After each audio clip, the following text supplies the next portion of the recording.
Halo, saya Anak Agung Ai Putri Rosmayuni, mahasiswa program studi S2 Pendidikan IPA, Universitas Pendidikan Ganesha. Kali ini saya akan memaparkan tentang filsafat pendidikan postmodernisme.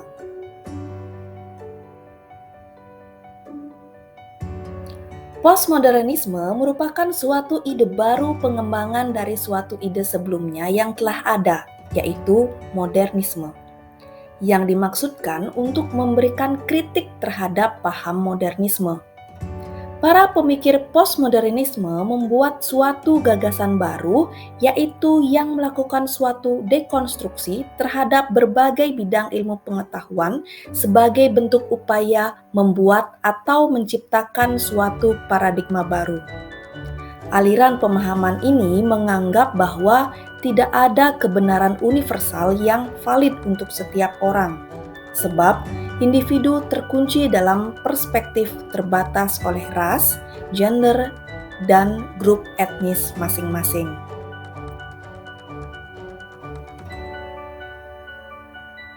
Pengertian postmodernisme. Postmodernisme berasal dari kata post dari bahasa Latin klasik dan modern berasal dari bahasa Prancis modern. Secara etimologis, postmodernisme berasal dari sebuah kehidupan setelah modernisasi. Secara terminologis, postmodern merupakan kritik atas masyarakat modern dan kegagalannya memenuhi janji-janjinya. Postmodern cenderung mengkritik segala sesuatu yang diasosiasikan dengan modernitas, yaitu akumulasi pengalaman peradaban barat.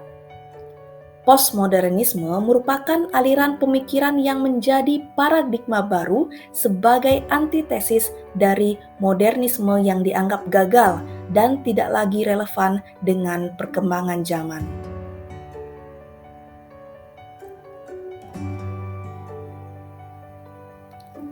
Postmodernisme ini pada awalnya muncul dalam arsitektur dan kemudian juga dalam sastra. Arsitektur dan sastra postmodernisme lebih bernafaskan kritik terhadap arsitektur dan sastra modern yang dipandang sebagai arsitektur totaliter, mekanis, dan kurang humanis.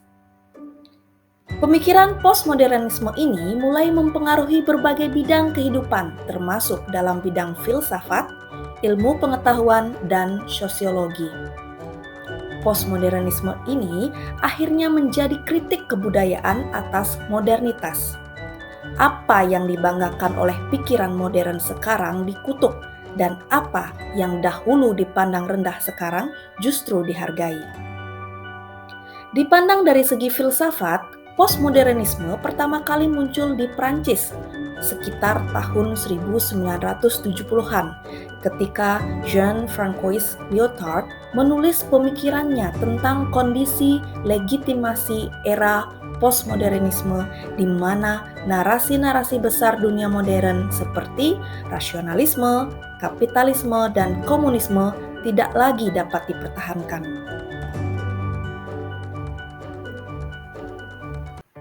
Adapun beberapa tokoh postmodernisme yaitu Jean-François Lyotard.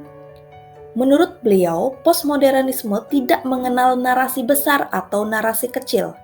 Narasi besar yang berpengaruh di era modernisme menurut Lyotard telah runtuh dan diikuti dengan berkembangnya teknologi komputerisasi.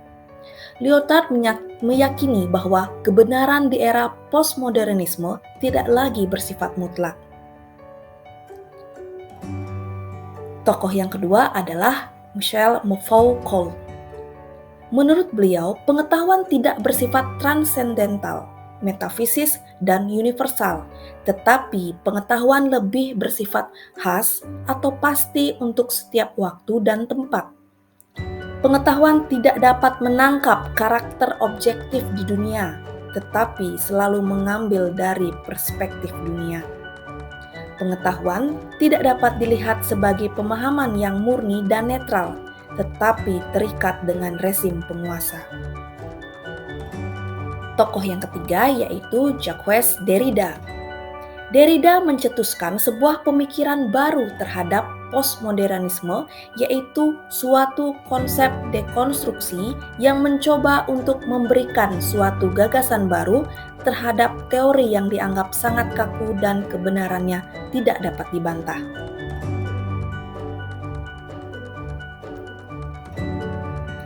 Ciri-ciri postmodernisme yaitu yang pertama, dekonstruktif. Yang dimaksud dekonstruktif adalah konstruksi dasar ilmu keilmuan yang telah berkembang pada era modern perlu dipertanyakan ulang kebenarannya oleh postmodernisme yang memerlukan perbaikan dan lebih disempurnakan oleh para pemikir postmodernisme. Ciri yang kedua adalah relativisme. Yang dimaksud relativisme di sini artinya tidak ada ilmu pengetahuan yang kebenarannya absolut. Melihat suatu peristiwa tertentu juga ketika ingin menilainya harus dilihat dari segala sisi, tidak hanya terfokus pada satu sisi tertentu. Pemikiran postmodernisme dalam hal realitas budaya, yaitu tidak ada budaya yang sama dan sebangun antara satu dengan yang lain. Ciri yang ketiga adalah pluralisme. Yang dimaksud pluralisme di sini artinya adanya toleransi keberagaman perbedaan pemikiran, peradaban, agama, dan budaya sehingga terciptanya suatu masyarakat heterogen, bukan masyarakat homogen.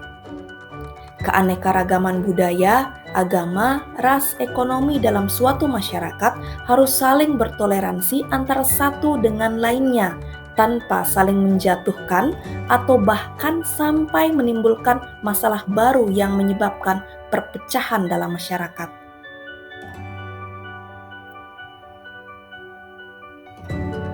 Apa saja pengaruh praktis postmodernisme terhadap pendidikan?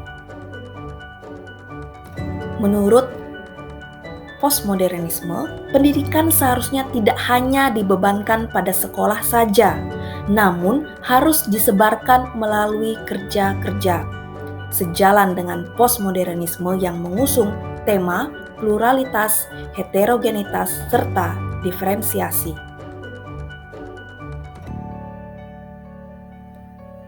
Pendidikan harus dipahami sebagai sebuah wadah sosialisasi bagi peserta didik, sekaligus sebagai wadah untuk penanaman perasaan kewarganegaraan.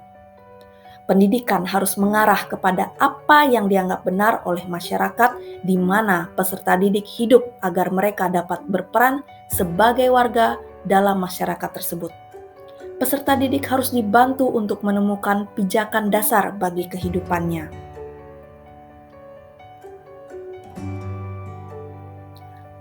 Pendidik harus mau dan mampu untuk bekerja sama dengan peserta didik dan orang tua dalam suatu cara dialogis untuk mengidentifikasi pelbagai pandangan yang merupakan suatu kombinasi yang tepat dari elemen-elemen lama dan baru.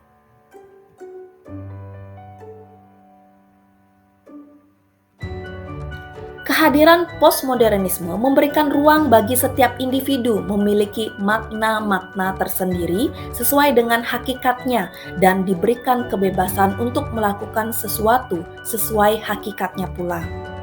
Pedagogi postmodern lebih dari sekedar metode atau teknik a priori yang ditujukan pada murid-murid, yaitu rasionalisme dan universalisme, melainkan memungkinkan murid-murid memiliki keluasan untuk berpikir menjelajah kemungkinan-kemungkinan menjadi masyarakat yang kritis, serta memperluas dan memperdalam partisipasi mereka dalam demokrasi. Lembaga pendidikan harus mendorong dan membantu peserta didik untuk terlibat dalam penelitian umum mengenai realitas dan kehidupan. Postmodernis menekankan bahwa perhatian-perhatian konkret lokal adalah penting dan harus diaplikasikan dalam pendidikan. Sementara studi-studi di lembaga pendidikan seringkali terlalu abstrak dan kurang relevan. Pembelajaran seharusnya mengkombinasikan yang konkret dan yang umum. Pendidik harus membantu peserta didik untuk belajar bagaimana caranya belajar, seperti dalam mempergunakan teknologi tertentu.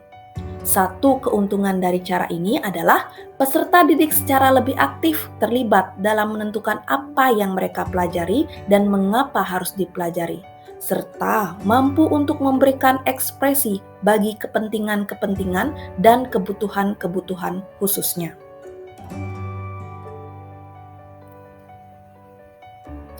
Penting juga untuk dicatat bahwa tidaklah memadai hanya memberikan peserta didik kemampuan-kemampuan pembelajaran dan kemudian melepaskan mereka, karena sebagian besar anak membutuhkan dorongan dan bantuan yang terus-menerus untuk mempelajari apa yang mereka butuhkan bagi kehidupan dunia saat ini.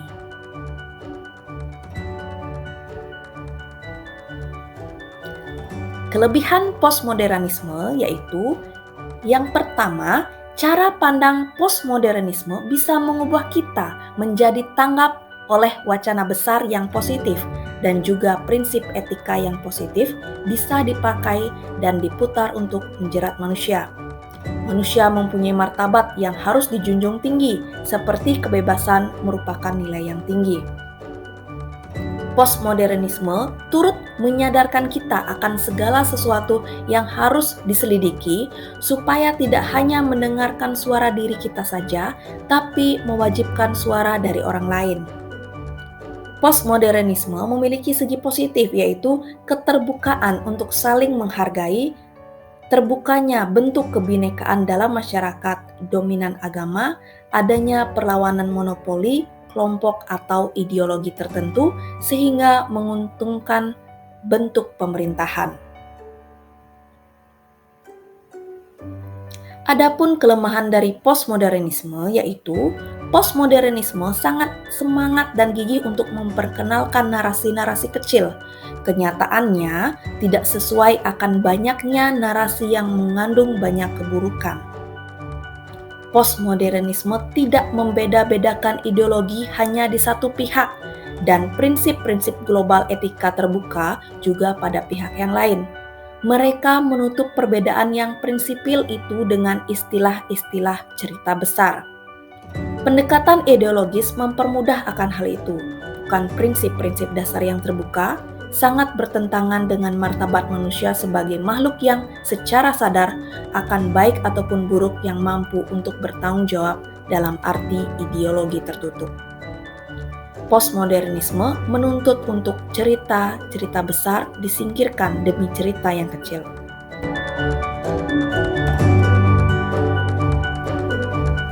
Demikianlah pemaparan saya tentang filsafat postmodernisme. Sekian dan terima kasih.